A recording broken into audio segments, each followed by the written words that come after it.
El Perú contemporáneo es uno de los acertijos económicos más desconcertantes de América Latina. Estamos hablando de la tierra de Wendy Zulka.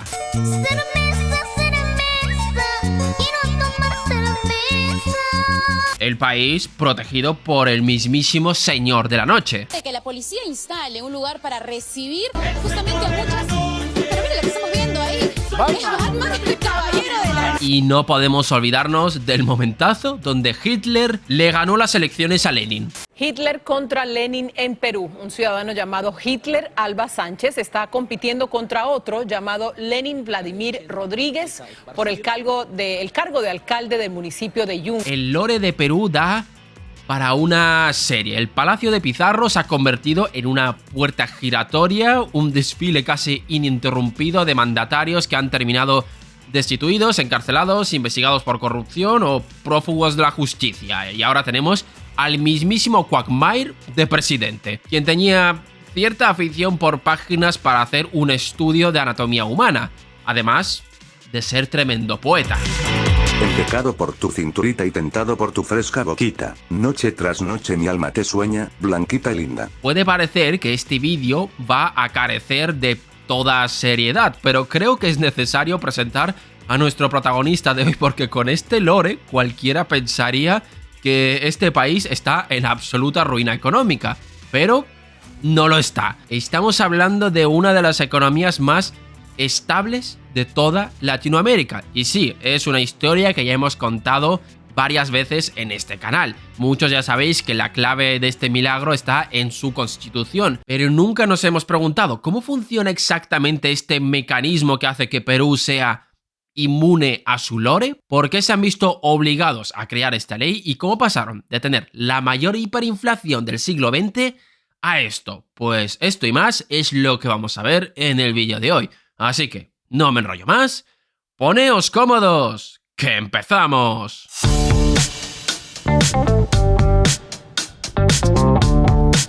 El sol peruano se ha consolidado como una de las monedas más estables del continente, llegando a fortalecerse mientras las divisas de sus países vecinos estaban sufriendo. La inflación se ha mantenido relativamente baja y estable y de forma recurrente se ha situado como uno de los países con la inflación más baja de toda Latinoamérica. Desde que se consolidó su modelo en el año 2002 hasta la actualidad, la inflación promedio anual de Perú ha sido de aproximadamente un 3,2%, contrastando de forma drástica con sus países vecinos. Y una de las claves de este éxito ha sido una enorme acumulación de reservas internacionales netas, que han llegado a superar el 30% del PIB, una de las ratios más altas del mundo, permitiendo así al Banco Central de Perú dormir muy tranquilos por las noches. Por otro lado, el MEF opera bajo el corsé de la Ley de Prudencia y Transparencia Fiscal del año 1999,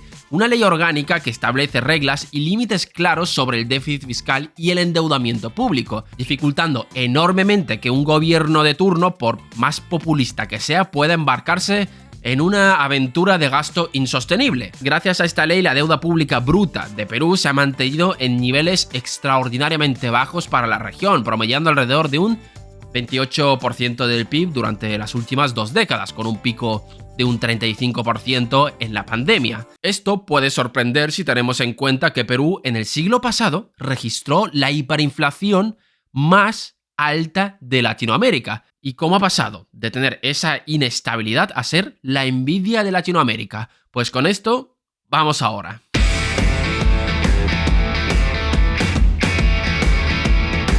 En los años 80, Perú era un cadáver económico. Llegó a registrar la hiperinflación más alta de Latinoamérica. Estamos hablando de una hiperinflación de, a ver si lo digo bien, 2.178.482%. A ver quién tiene los huevos de indexar los intereses a la inflación. Pero volviendo al tema, ¿cómo demonios había llegado Perú a esa situación? Las raíces problemas... Las raíces del problema están en 1970 bajo el gobierno revolucionario de la Fuerza Armada liderada por el general Juan Velasco Alvarado. Durante este periodo, el Estado peruano sufrió de una expansión sin precedentes, nacionalizando sectores estratégicos y creando cerca de 175 empresas públicas que abarcaban desde la pesca hasta la minería. Estas empresas se convirtieron en auténticos agujeros negros de recursos financieros que llegaron a devorarse cerca del 3% del PIB al año. Al principio no se notó demasiado, ya que había muchos petrodólares baratos dentro de la economía, pero la deuda se había multiplicado por 5 en esta década y cuando estalló la crisis de deuda de 1982, todo este esquema se derrumbó. En el año 85, el déficit público había llegado a un 8% del PIB. Una situación que a todas luces era insostenible, pero lo peor aún no había llegado. Lo que catalizó el desastre fue el Plan Cero de la administración de Alan García. Por el nombre, algunos se pensará que Plan Cero, con Z, no con C, consiste en cortar el déficit y la emisión. Pues era todo lo contrario. ¿Hay inflación? Pues vamos a prohibirla controlando precios y de mientras reactivamos la economía aumentando salarios y subsidios. ¿Qué puede salir mal? Por un momento parecía que la economía volvía a funcionar en el año 86, que creció en un 8% del PIB y en el 87 un 7%. Pero claro, esto es como estar mal por las drogas y meterte un chute de algo más potente para mejorar. Es una mejoría bastante engañosa. Esta fiesta de consumo fue financiada enteramente mediante la quema de reservas internacionales del Banco Central. Pero la decisión más controvertida fue cuando en el año 85 el gobierno anunció desde el balcón presidencial que limitaría el pago de la deuda externa desafiando las normas financieras globales. La respuesta fue implacable. El 15 de agosto del 86, el director del FMI declaró a Perú como inelegible para recibir créditos. Vamos, que el país quedó aislado. Como respuesta a esto se aprobó la Ley Orgánica 13.958 que básicamente eliminó al presidente del Banco Central y lo obligaba a coordinarse con el ministro de Economía. Resultado, solucionar el problema del déficit por la vía fácil. El Tesoro emitía bonos y el Banco Central estaba obligado a comprarlos. Ya os hacéis una idea de cómo los compraba, haciendo que la cantidad de dinero en la economía crezca a una tasa de 3 dígitos anuales. Esto generó una espiral diabólica. Por un lado, el efecto Olivera-Tanzi, que provocaba que la alta inflación destruya el valor de la recaudación fiscal. Esto generaba más déficit, que obligaba a emitir más moneda, cosa que elevaba más la inflación. Y vuelta a empezar. Y por otro lado, como el dinero perdía el valor casi de la noche a la mañana, obligaba a los ciudadanos a deshacerse inmediatamente de ese dinero, como si fuera esto el juego de la patata caliente. Yo recibo mi salario e inmediatamente tengo que deshacerme de él cambiándolo por dólares o comprando cualquier cosa. Esto en la práctica se traduce en un colapso de la demanda de dinero. La situación era insostenible, el dinero no duraba ni una semana y la inflación acumulada había llegado a ver si lo vuelvo a decir bien, 2.178.482%. Y en un solo mes, los precios llegaron a subir en un 400% en los años 90. Era una situación que destruía cualquier posibilidad de cálculo económico. Los peruanos llegaron a acumular 5.000 millones de dólares, que en aquel entonces era un 20% del PIB, bajo el colchón. No sé si bajo el colchón literalmente, pero en efectivo. Ya nos entendemos. Y en este contexto llegaría Fujimori.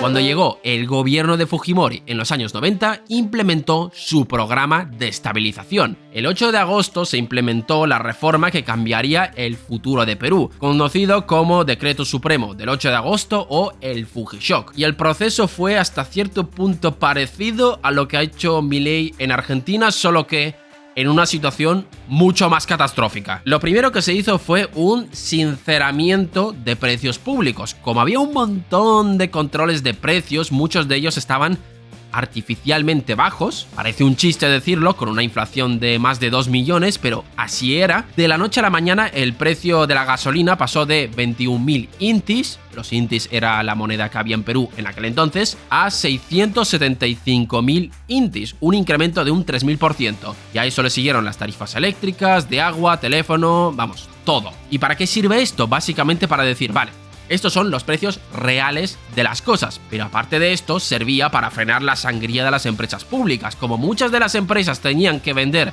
a pérdidas, esas pérdidas se tenían que financiar. Aparte de esto se emprendió una profunda reforma tributaria. Lo que había antes de la reforma era un sistema tributario que era un laberinto de exoneraciones con decenas de impuestos ineficientes que no pagaba ni Dios, haciendo que la presión tributaria cayera de un 14% en el año 85 a un 4% en los años 90. La reforma consistió en simplificar la cantidad de impuestos, eliminando cerca de 50 tributos para dejarlo en 4. A esto se le sumó una política de austeridad draconiana bajo la regla de la caja fiscal, básicamente que el Estado no podía gastar ni un centavo más de lo que ingresaba diariamente. Se congelaron salarios públicos, se detuvo toda obra pública y se inició un programa de reducción de la burocracia mediante incentivos para la renuncia voluntaria que redujo la plantilla estatal en aproximadamente 300.000 puestos. A esto hay que sumarle la venta de las empresas públicas. Las reformas funcionaron, pero lo que nos interesa para nuestra historia de hoy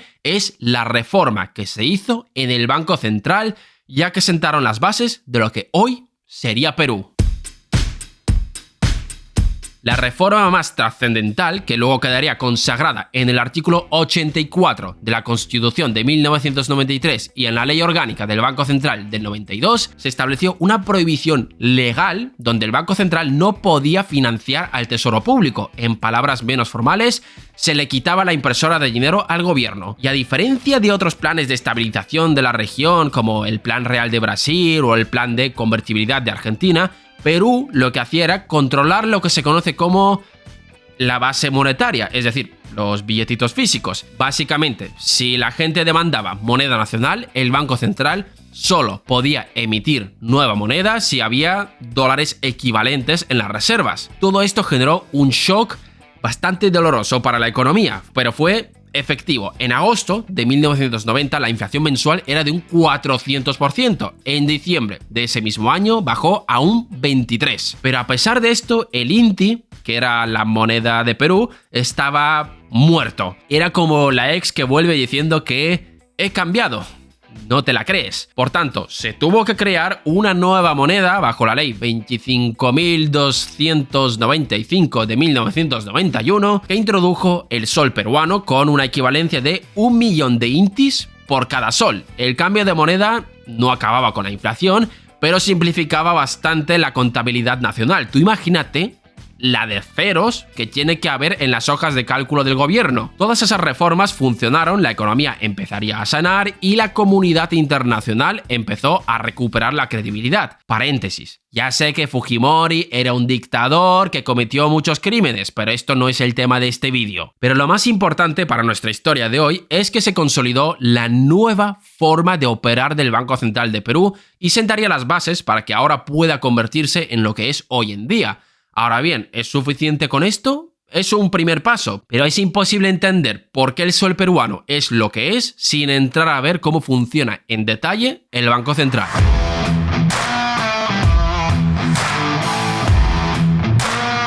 La mayoría de los bancos centrales de la región, como el de Colombia o Brasil, operan bajo los esquemas de metas de inflación. No tiene mucho misterio. Hay una tasa de inflación objetivo, por ejemplo, mantenerla en un 2%, y el Banco Central debe asegurarse de que esta meta se cumpla. Si ve que la inflación se va de su objetivo, sube los tipos de interés para enfriar la economía, y si ve que la inflación es muy baja, baja los tipos de interés para meter algo de estímulo. Pero en Perú las cosas tienen que funcionar de otra forma. ¿Por qué? Porque es una economía muy dolarizada. Esto hace que para el Banco Central de Perú mantener un tipo de cambio flotante, es decir, que el mercado decida cuál es el tipo de cambio, sea un gran riesgo. ¿Por qué? Muchas familias y empresas se endeudan en dólares, pero sus ingresos están en soles.